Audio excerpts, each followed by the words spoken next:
Welcome to Div Tech 101, aka Black Mentors. We discuss information technology, also known as IT. In today's episode, I have a really interesting topic for the parents out there, and this deals with the critical things that parents need to be aware of when kids are using technology. Audio Jungle. Audio Jungle.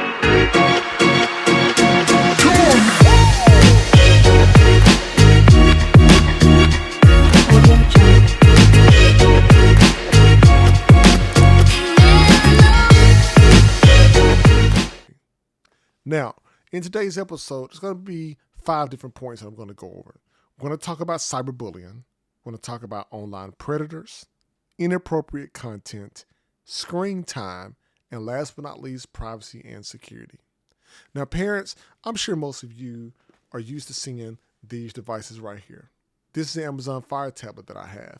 And I'm using this in representation in place of iPads, Samsung Galaxy Tabs, or any other device that you let your kids use, including phones, that you need to be cautious and really gain an understanding of what I'm talking about in today's episode. I like to do these videos because as a father with kids, I am very in tune of what I do and don't want my kids seeing on tablets. So what I decided to do was just make a video to let other parents know of things out there that they should be aware of when they leave kids in the hands of these devices and don't actually monitor. We all often too know, which I've written a paper on, I can remember from school, is with cyberbullying. Now, cyberbullying has a significant impact on children, but it is an issue that can occur through social media if your kids are on there, where they're playing games, messaging apps, like Minecraft or things like that, or Roblox, different types of games where there's online platforms. Now, we can go the long way and specifically blame different platforms, but parents, we have to take accountability and be understanding of knowing what our kids are getting into. So parents should definitely be aware of the signs of cyberbullying by talking to your kids, making sure that they understand. And you can even recognize things like changes in their mood or behavior, but just talk to them on how to deal with it, because where bullying used to be when kids physically are outside and they're actually getting harassed, now has moved to an online presence. Now, once you stop talking about the cyberbullying and kids getting bullied by their peers, what you also have to watch out is online predators.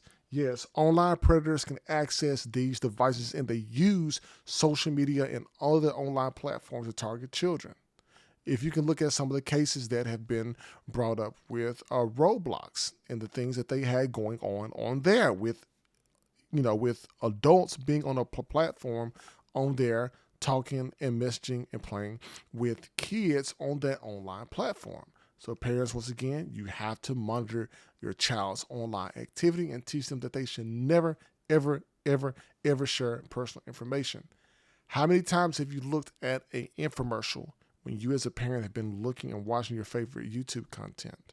Well, on the kids' tablet is, while they're playing a game that may be free, it will pop in an ad, an inappropriate ad on the tablet itself.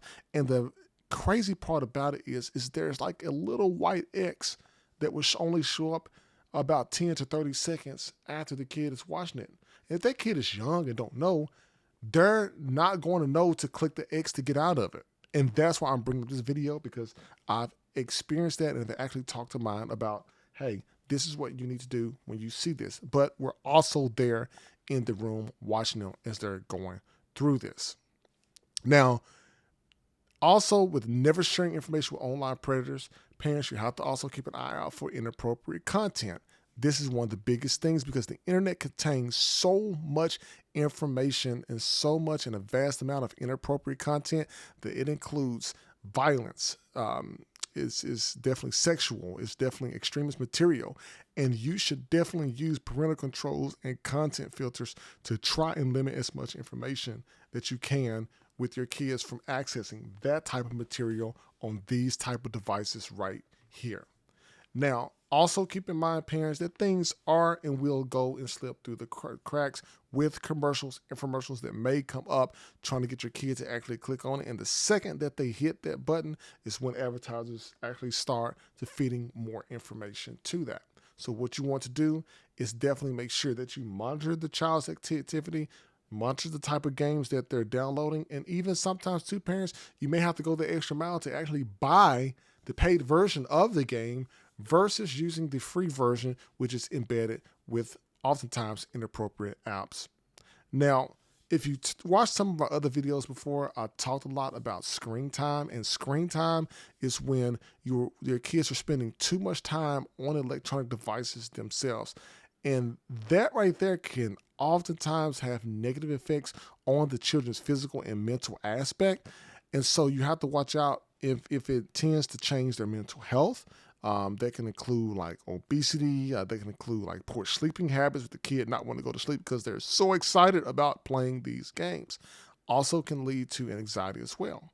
So when you set screen timers and screen limits on that, it basically encourages the kid to engage in physical activities like going outside, riding a bike, and things like that, which can also lead to them being able to do other non-screen related hobbies. So one of the tips that you can do is within your Wi-Fi settings of your wireless router at home, you can actually set those devices to go offline. With these, you can basically pick up your smartphone, go into your Amazon app. You can actually shut down these Fire tablets from your Amazon account from your mobile phone anywhere. And it may be a good idea to automate those type of things as well. The fifth and last thing on the list, parents, is privacy and security. And I definitely know a lot about this, having a background in it, that children may not be aware of the risk associated with sharing personal information online. So when you start talking to them, make sure that you educate the kids on how to protect their privacy and security online by using strong passwords, which you will have to create, avoid suspicious links that they never should click on, and not sharing personal information. This is one of the biggest things because people and companies and advertisers know that they shouldn't be putting this stuff on these devices. But we as parents have to stand up and we have to make sure that we're properly educated on these, because everything that the kids do and play on here tends to bring more ads and apps that they were not initially watching towards the device, which is making the kids click on it because they're seeing all the lights, the colors, and all these different types of fun things. But in reality, that stuff is behind the scenes of the device. Now, parents, out of all of that, I hope that you take today's video and that you've learned a couple of things about the cyberbullying, online predators, inappropriate content, screen time, and last but not least, privacy and security. If you have any questions, post it in the comments below. I'll definitely do my best to get back to you in there. I'm definitely going to be making more videos with this, and I'm definitely going to get into one of these devices and show you how that you can take advantage of some of the things in here to help protect your kids online. If you like today's video, like, listen, and subscribe to the channel. DivTech 101, aka Black Mantle. Look forward to bringing more content to you soon.